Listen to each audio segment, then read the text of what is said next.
Hey guys, so I got a question the other day about how I came to reside in Costa Rica, and I was out here on the back porch working on a carving, and I thought this would be a good time to maybe give a little bit of history, and also I want to show you guys some of the techniques I'm using um, during the carving. So I apologize again for the camera placement, but my gimbal has completely died, and so I'm kind of doing this all offhand. But anyway, um, first off, let me get started showing you the knife that I'm going to be using, or the knife that I'm using right now. It is a kukri that I made, oh gosh, maybe in 2012. So anyway, here's the knife. All right. This is a kukri I made, again, I don't know, somewhere between 2012 and 2014. I can't quite remember. Um, it is out of leaf spring, 18 inches overall, 31 ounces, and you can tell that it's quite a bit over a quarter inch thick. Um, this one, I put scales on, these wooden scales that are from my family's old barn. The barn was actually considered a landmark pre-Civil War, and I saved some of the wood when they tore the barn down, and some of the oak, made the scales out of that. On the outside, you see did a Turk's head knot here and here out of 550 cord, another one right there, a little bit of twine. All these are encased in, I can't remember the sealant. I don't think I used shellac. I used something to seal that up. And then this is shark skin. One thing I did do differently with this knife that I hadn't done with any of the other ones I made. Let's see if I can get that to focus. Come on. All right. So you see the wood scales on the outside to the right, far right, and far left. The two darker sections on the inside are actually veg tan leather.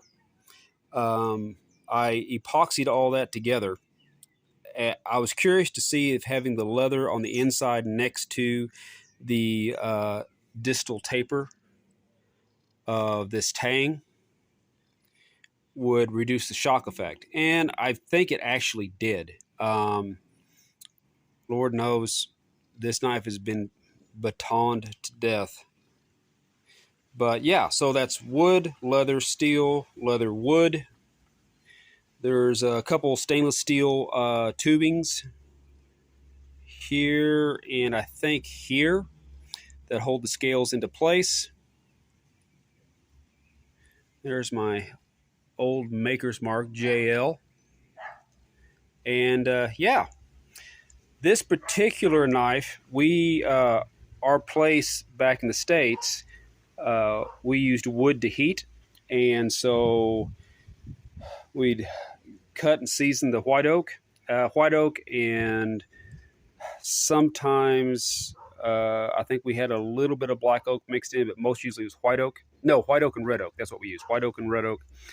I never had a wood splitting maul. The only thing I ever used for, good grief, that's going to be 3 or 4 winters at least. The only thing I used to split are white oak logs into kindling was this. Warm weather, cold weather, put it on top and just beat it through. And it worked great. I've never had a problem with this knife. And as you guys can tell, it's got a convex on it.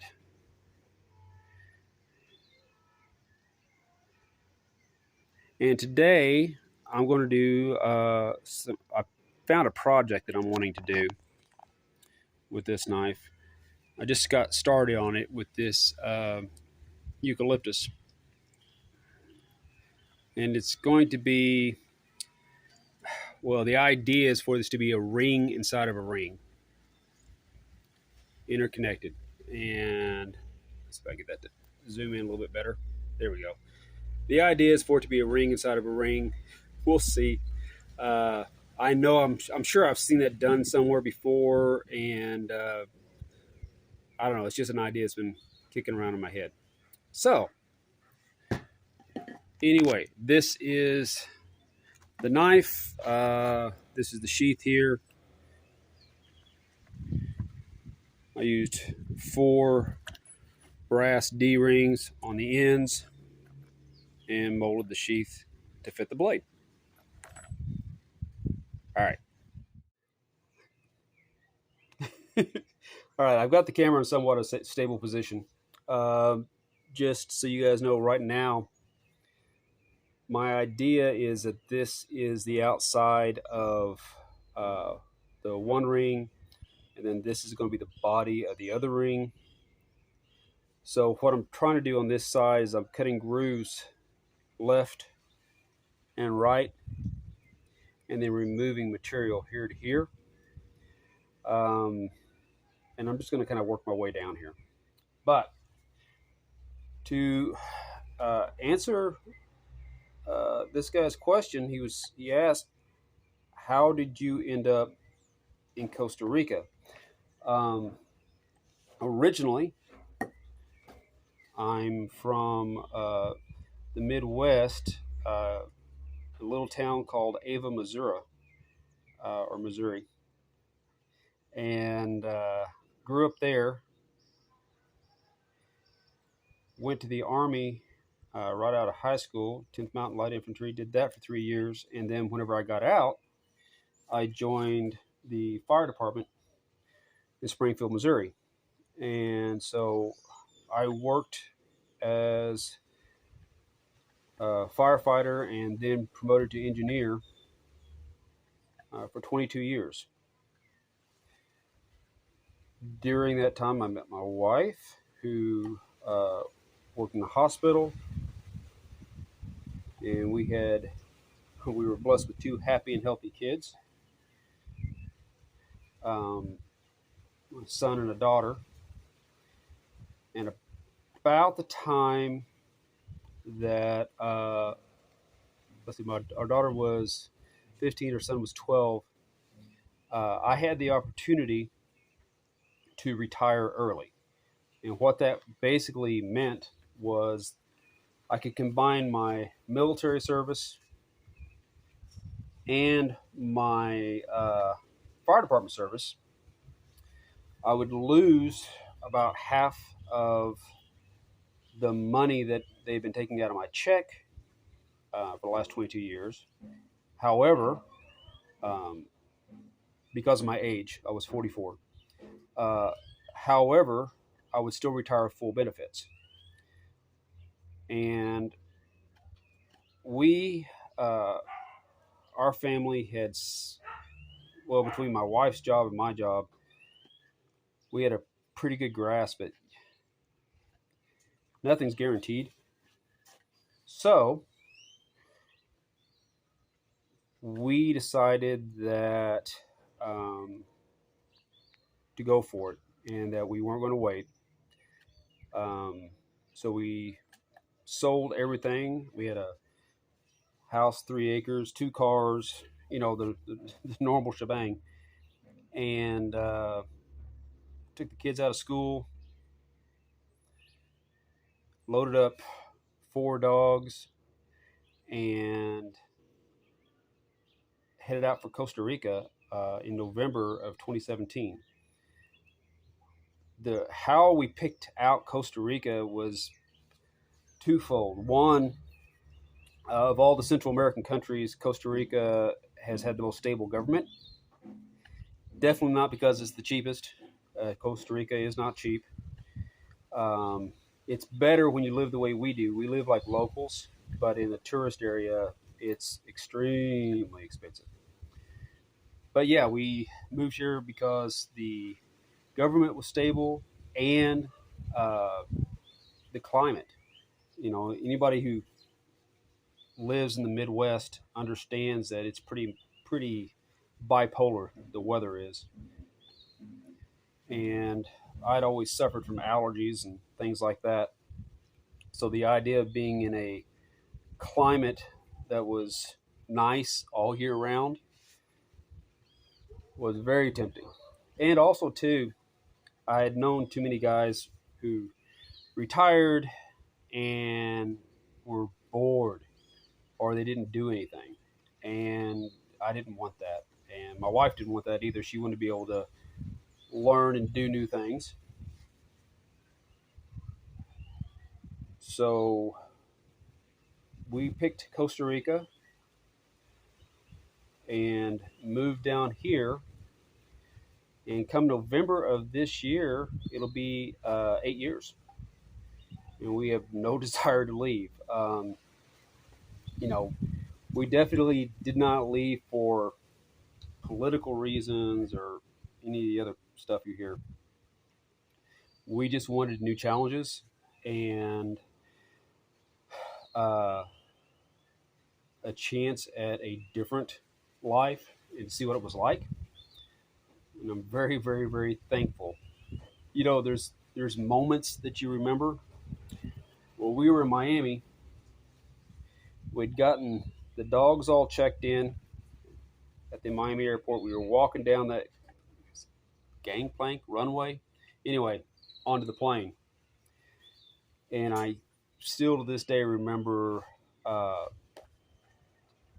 I was coming up to the threshold of the door of the aircraft, and I remember looking down, looking at the gap, and you know, I was just kind of like Samwise Gamgee. I was like, if I take one more step, I've gone farther than I've ever gone. This is going to be, you know, this is kind of a one-way thing. I still remember that, and I'm very thankful that I took that step. So, so yeah, our daughter was here till she was 18. Uh, made lots of friends, did lots of stuff. Our son was here till he was 18. They both moved back to the States for work, but I was very thankful that for their teenage years, um, my wife and I got to be with them every day. And that was a huge blessing. So, yeah, that's how we ended up down here. Uh, about, I guess, in sometime around 2020, sometime in 2020, um, I was in the States taking care of my dad. He was on hospice, and we weren't about to let him be in a rest home. My mother had passed away the year before. So, flew to the States, and I was taking care of him. And at some point during that, I started up a YouTube channel. I might have done it right before. And anyway, I've always enjoyed bushcraft. I've always enjoyed survival stuff, um, things of that nature. And getting a chance to share that and learn from others was kind of exciting. So that's kind of how the channel came about. All right. Now, as you guys can probably tell, what I'm doing, what I found when it comes to carving, um, there's always like an easy side and a hard side. And that's like, okay, with this top angle right here, I want to get that groove. This is pretty easy. I push the point right there, just into the wood, and I kind of inch it along with my thumb. And as I get towards the end, I'm bringing the tension back. I'm not pressing very hard. And then, because I don't want to try to do that on this side, because I'm blind to it. From my angle, I can't see where that point's at. Flip it. Flip the knife, And now I'm presented with the exact same view that I had before. So I can take the knife, make sure you guys can see this, push the point in, and now with this thumb down here, I can control the pressure, and I can get that point in really deep and control the cut. So I don't have to worry about. Do you ever see, okay, somebody showing carving, and it could be with, let's say it's not with a big knife. Let's say it was a smaller knife, right? Flip this around, and they go to cutting, and they're like this way out here. I don't like that. The farther the pressure is away from the handle on your grip, the more leverage is available for you to slip. So I sure don't want to sit there and try to do those grooves like this. It's awkward and you can't control the pressure. However, if I get the tip and I'm doing this, I'm in control. I don't have to worry about this thing flying loose and cutting me or whatever. So I always try to keep in mind there's different places to hold the knife. You're not just stuck with the handle. Like now that I've got the grooves on either side and I need to remove sections here, I'm laying the handle of this kukri on my leg, which pretty much negates the weight because it is 31 ounces. It's a big chunk of steel. And I can completely see where my point is. I wish you guys had a better angle at this. But what I'm doing is I'm just taking a sliver of wood off of this side right up to the groove that I had just made. And it helps me clear that out. Now to get to the other side, you kind of got to do the mirror effect again. You flip it, you come up from this side. Now I don't want to sit there. I don't want to sit there and curl into myself like this. If you guys can see that, I don't like that. That's awkward. However, I can flip it around, still have the handle over here, and my hand holding that. See if I can get this in an angle you guys can see. I can control this with my thumb. So get the angle correct so that it does a nice level, cuts a nice level slit of wood. And I can control this, all that with my thumb, and boom. So that's one of the things I have learned messing around carving with bigger knives. It's just a technique change. And a lot of the time, if you've got a spot that you can't get to, if you 180 it, if you do the mirror image of the cut that worked, because there's always a cut that works good, and then when you go to the opposite cut, it's harder. When you switch that, you can find a way to get to the part that you're wanting to get to and clear it out a lot easier, and doing it safely where you're not putting yourself in any kind of jeopardy, because nobody wants to get cut. So all right, change the angle of the phone or the camera, so hopefully it's good. What was just to kind of relate a story, so we get on the plane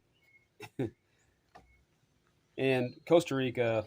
We're just north of Panama, just south of Nicaragua, and we showed up. We knew very little Spanish.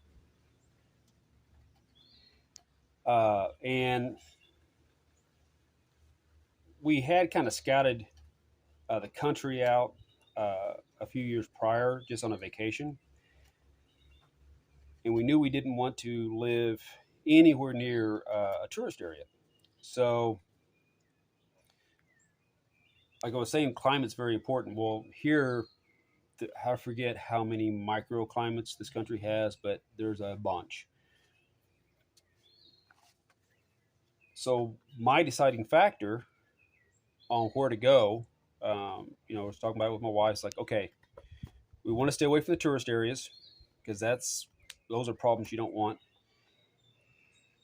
And also, we wanted up in elevation. If you live towards the beach, you have to have AC because it's very, very hot. But if you live somewhere between 3,000 and 5,000 feet up, you don't need air conditioning and you don't need heat. If you get above 5,000 feet, you run into problems with mold. So that was kind of the area that I was looking at. It's like 3,000 to 5,000 feet, and we found out about a house for rent in a little town called Palmadas, and the elevation is right because the elevation here is 3,500 feet. So 3,500 feet, we're about an hour away from the airport. Um, it's not a tourist area. Uh, to tell you how much of a tourist area it is not, the we had some missionaries come down a couple years ago, and one of the guys was like, "Hey, I've got a couple kids back home, and I want to bring them, like some Costa Rican T-shirts, a sloth or Pura Vida on there or something like that." Could not find one in town. They just didn't sell them. So that's when I say non-tourist area. That's where it is. This town, the main the main money is coming from farming coffee. And if they're not farming coffee or having a local business, then they're working at or near the capital.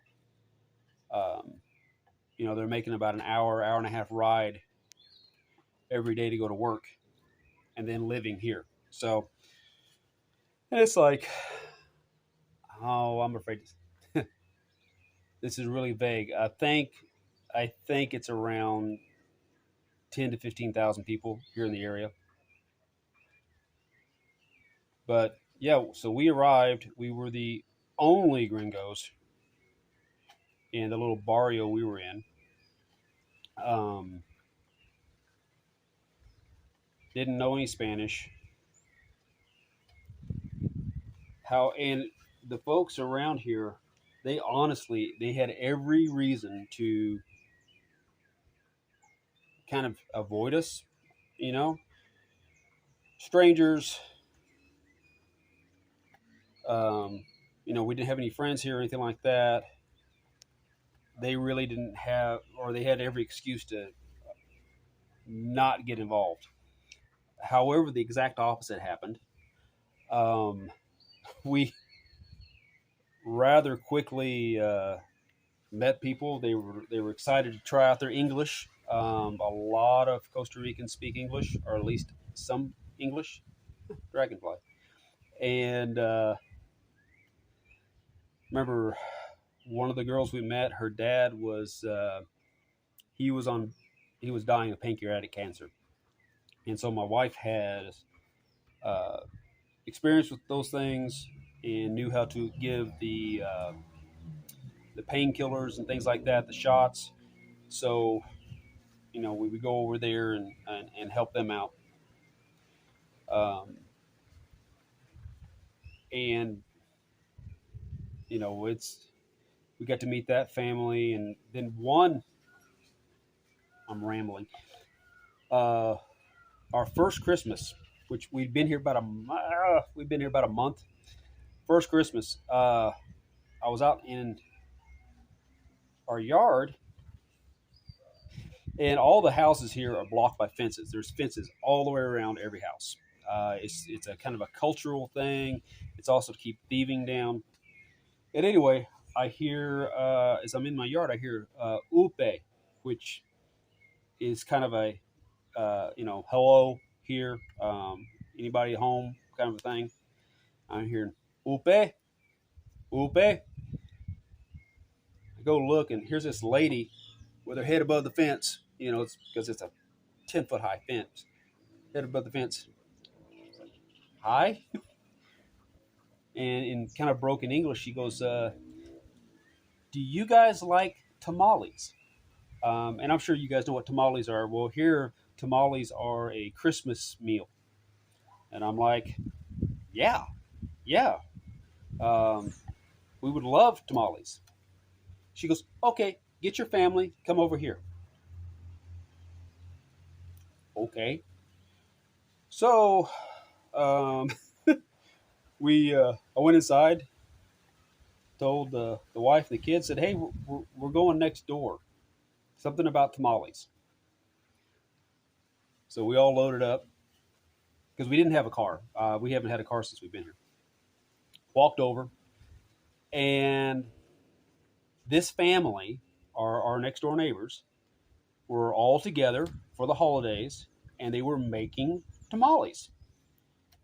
And they put us right to work. So my wife was on the assembly line of assembling the tamales. Because you got the banana leaves, and then you got the cornmeal, and then you've got they were using pork and several other different little things. She was on the assembly. I was on the wood stove stirring the ground corn, and we hung out for several hours, helping them make tamales, uh, getting along with sign language, broken Spanish and broken English, and just had a blast. They were so sweet, and they're playing music and really bad karaoke. And anyway, it was a lot of fun, and that's kind of been our experience here. I mean, there's negative in everything. I don't want to act like everything has always been perfect, but the vast majority of the time, the Costa Ricans have been very kind to me and my family. But yeah, so that was our first Christmas here. It was kind of cool. Okay, slowly making progress. It's harder to try to talk and carve at the same time. But however, guys, take notice. Nothing that I'm doing should look awkward. Um, it's it's really not. Yeah, big old knife, but it's not awkward. It just depends on how you're using it, and also to not being in a rush, because that is how you get cut. Speaking of which, another story. Um, been here for, oh gosh, this had been getting close to Christmas time or a little past, and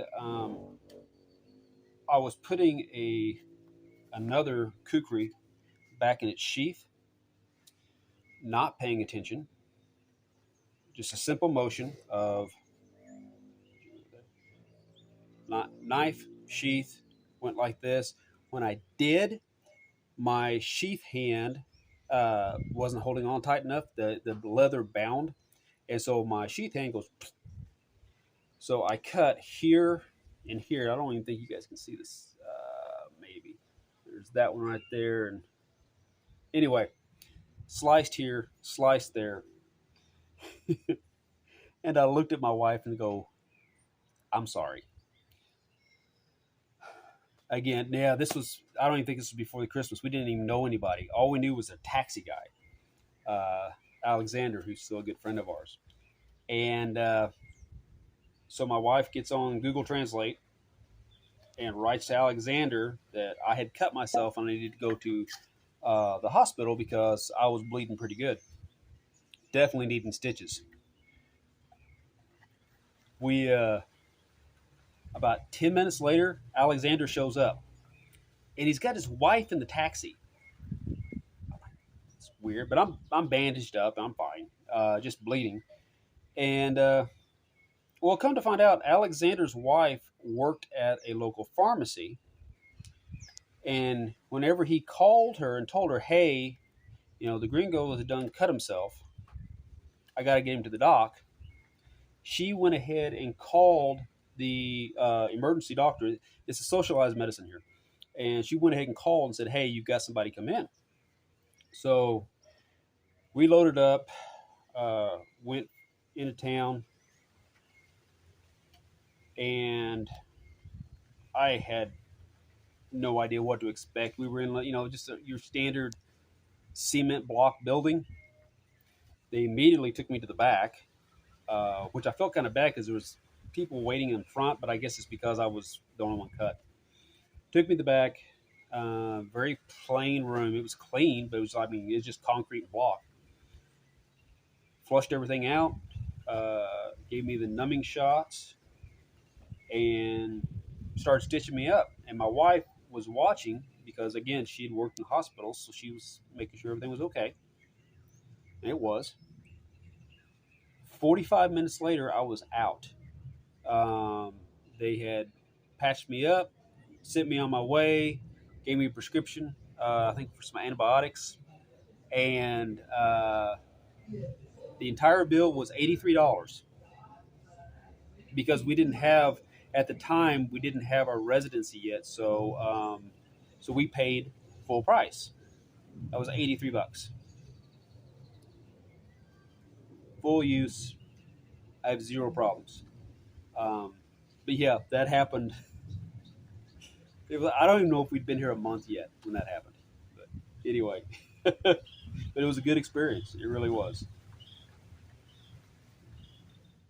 Okay, so I've been blathering for like 30 minutes.